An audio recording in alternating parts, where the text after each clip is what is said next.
ঘরের কাটা বিকাল ৩টার ঘরে। সূর্যটা প্রখর রোদে নদীর জলে তার সোনালি আভা ছড়িয়ে দিয়েছে। নৌকাটা ধীরে ধীরে এগিয়ে যাচ্ছে, চারপাশে শুধু জল, আর দূরে দেখা যাচ্ছে গাছের মাথা। এ যেন অন্য এক পৃথিবী। শব্দ নেই, কোলাহল নেই, শুধু প্রকৃতি আর আমরা। নৌকা ঢুকে পড়ল ঘন ম্যানগ্রোভ জঙ্গলে।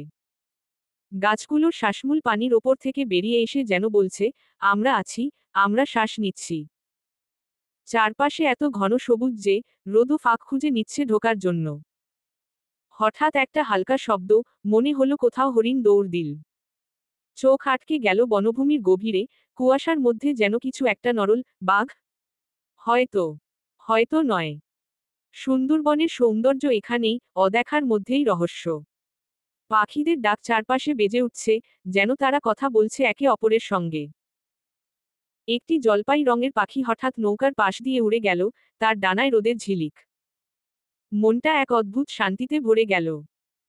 এখানে আসলে বুঝি, প্রকৃতি আসলে কথা বলে, তাকে শুধু মন দিয়ে শুনতে হয়। নৌকাটাতে আমরা তিনজন আছি কেবল। আমি ও বাহারাজ সামনে বসে উপভোগ করছি ও মাঝি দাঁড় ঠেলে আমাদের উপভোগ করতে সাহায্য করছে। আমি বাহরাজের হাতটা জড়িয়ে ওর কাঁধে মাথা রেখে বললাম, এত কাছ থেকে কখনো সৌন্দর্য দেখা হয়নি। ভয়টাও করছে একটু একটু। আমি বরাবর একটা বিলাসবহুল হোটেলে গিয়ে উঠেছি, পার্কে ঘুরেছি। বাহারাজ আমার ললাটে আলতো করে একটা চুমু খেল। আমি লজ্জায় মাথা নামাতেই ও বলল, ভয়টা দূর করে ফেলো দেখি। তোমার পাশে তোমার রাজ আছে। হঠাৎ এক জায়গায় নদীটা সরু হয়ে এল। গাছের শেকড়গুলো পানিতে যেন একে অপরকে জড়িয়ে আছে, ভালোবাসার বন্ধনে। ঠিক যেমন আমরা একে অপরকে জড়িয়ে রেখেছি। মাঝি বলল, ওই জায়গাটার নাম বুড়ো খাড়ি। ওখানে বাঘের পায়ের ছাপ দেখা গিয়েছিল গত সপ্তাহে। আমি বাহারাজের হাতটা শক্ত করে চেপে ধরলাম। নড়তে নড়তে উঠে গেলাম একদম ওর কোলে। ধুক করে বুক কেঁপে উঠল ভয়ে। যদি হঠাৎ করে গাছগাছালি ফাঁক দিয়ে উকি দিয়ে ওরা বলে, হানি কেমন আছো? তখন ওই দমবন্ধ পরিবেশে আমি এক ফোঁটাও অক্সিজেন পাব না। তখনই দেখা গেল একটা হরিণ। সে দাঁড়িয়ে, জঙ্গলের পাশে। আমাদের দিকে একবার তাকিয়ে আবার চলে গেল। মুহূর্তটা যেন ধরা দিল, আবার মিলিয়ে গেল। এরপর একটা বানরের দল, কিছু কাকড়া, আর অনেক নাম না জানা পাখি। নৌকা থামল কটকার ঘাটে। চারপাশে কাদার গন্ধ, কিন্তু বাতাসে হালকা লবণের টান। দূর থেকে কটকা রেঞ্জার স্টেশনের ছায়া দেখা যায়, পাশে টিনের ছাউনির ঘর, পেছনে সরু বন। আমরা কাঠের পাটাতনে নামতেই মাঝি সতর্ক করল, সতর্ক থাকবেন, এখানে সব হরিণ নিরীহ না, আর সব ছায়া গাছের না। বাহারাজ ফিসফিস করে বলল, ভালোমন্দ মিলিয়ে আমাদের এই প্রকৃতি।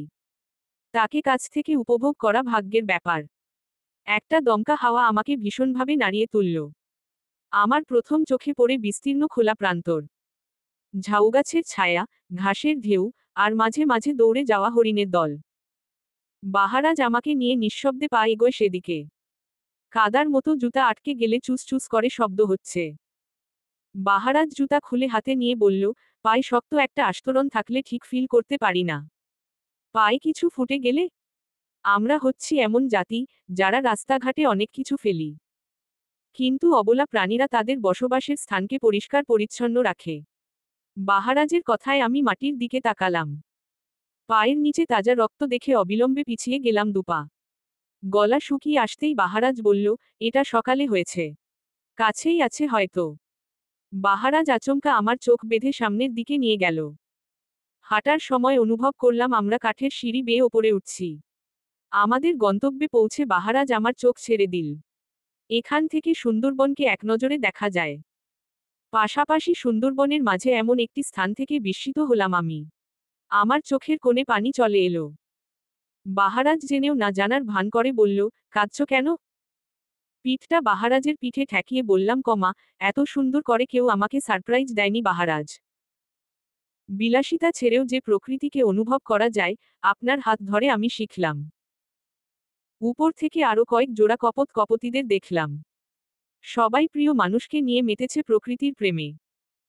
বাহারাজ আমার চুলগুলো কানের পেছনে গুজে দিয়ে বলল, এখান থেকে প্রকৃতির সাথে তোমার যাত্রা শুরু হলো মধু। ধন্যবাদগুলো তুলে রাখো।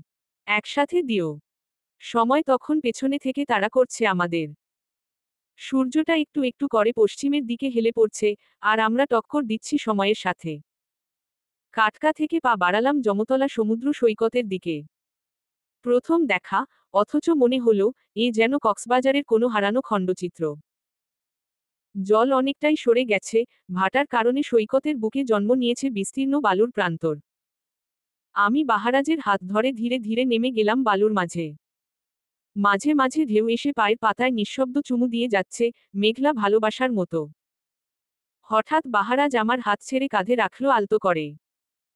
চোখে ছিল নরম এক হাসি, গলায় হালকা আক্ষেপ, যদি জামাকাপড় আনতাম, পানিতে নামা যেত। বিচে গোসল করাটা আমার খুব প্রিয়। আমি তখন আবদার জোরে দিলাম শিশুর মতো। চলুন না, একবারই তো। বাহারাজ হাসল, চোখে আদর রেখে বলল, সম্ভব নয়।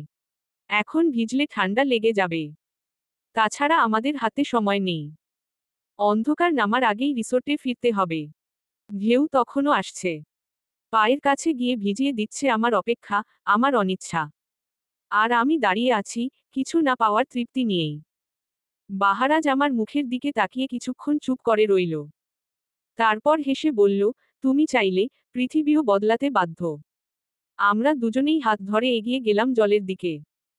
ঢেউ তখন আমাদের পা ছুঁয়ে ফিরে যাচ্ছিল, আর আমরা ধীরে ধীরে কোমর সমান জলে দাঁড়ালাম। সাঁতার না জানার কারণে বাহারাজের হাতটা ধরে রাখলাম। ও আমার এই হাতটা কখনো ছাড়বে না, এটা আমার বিশ্বাস। পানি ঠান্ডা ছিল, কিন্তু সেই ঠান্ডার মধ্যেও ছিল একরকম উষ্ণতা, ভেতরের আনন্দের উষ্ণতা। বাহারাজ আমার দিকে পানি ছুঁড়ে দিল। আমি হেসে পাল্টা ছুড়লাম। কিছুক্ষণ পরে দুজনেই একসাথে ঢেউয়ের সাথে খেলতে লাগলাম। আমাদের হাসির শব্দ, পানির ছিটে, চোখে মুখে লেগে থাকা সূর্যরশ্মি, সব মিলে যেন একটা ছোটখাটো সিনেমার দৃশ্য। একটা ঢেউ এসে হঠাৎ করে আমাদের দুজনকে আরো কাছে এনে দিল। লজ্জায় আর্স্ট হয়ে বাহারাজের দিকে চোখ তুলে তাকাতে পারলাম না।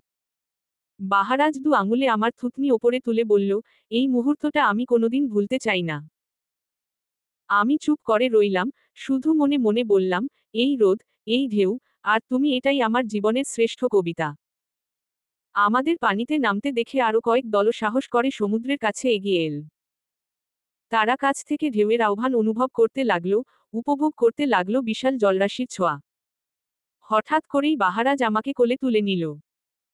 পায়ের নিচ থেকে বালুর শক্ত ভোরটা যেন হারিয়ে ফেললাম, আর স্বাভাবিকভাবেই আমি দ্রু করে ওর কাঁধ আঁকড়ে ধরলাম।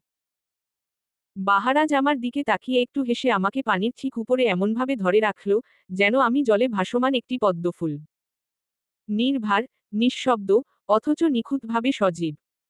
ওর বাহুতে ভর দিয়ে আমি ঢেউগুলোর পূর্ণ স্পর্শ পেতে লাগলাম। পানির কণা গায়ে এসে পড়ছিল, আর আমি সেই মুহূর্তে প্রকৃতির, ভালোবাসার আর বাহারাজের মাঝে এক অপার আনন্দে ভেসে যাচ্ছিলাম। আমার অশ্রুধারা মিশে যাচ্ছিল নোনাজলে। চলবে, ইনশা আল্লাহ। পরবর্তী পর্ব পেতে চ্যানেলটি সাবস্ক্রাইব করুন।